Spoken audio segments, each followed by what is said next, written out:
से सुनो कथा। एक मकान पर छत पर एक मटकी रखी हुई थी। उस मटकी में चने भरे हैं। एक बंदर आता है, मटकी में चने देख करके खाने का मन किया और हाथ दे दिया। इतने सारे हाथ में चने भर लिए। अब हाथ दिया जब सीधा था चला गया, लेकिन अब मुट्ठी में चने भर लिए बहुत सारे, तो मुट्ठी बंदी तो हाथ फंस गया। मटकी का मुख छोटा था ना, नींद निकल रही।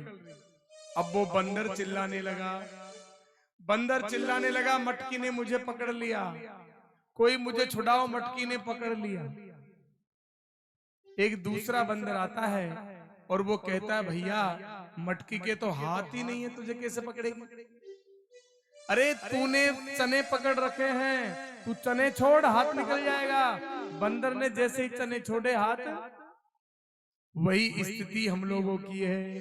ये संसार एक मटकी है, ध्यान से सुनो, ये संसार एक मटकी है।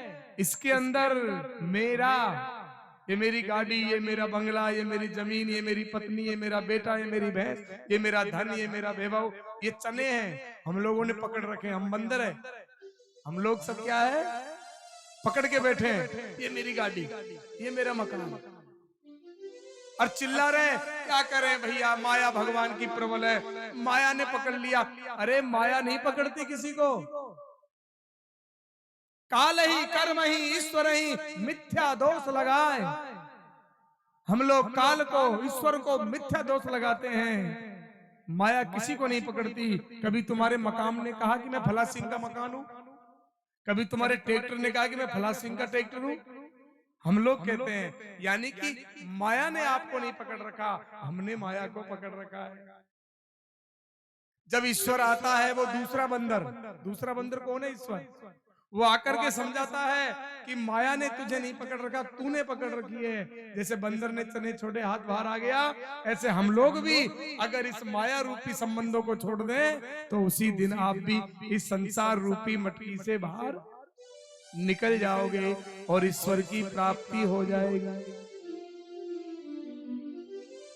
इसलिए माया रूपी चनों को छोड़िए कि सो माया बस भयहु गुसाई और बंध्यो कीर मरकट की। और जिसको ये ज्ञान हो गया ना, उसका क्या होगा? अरे बंगला अजब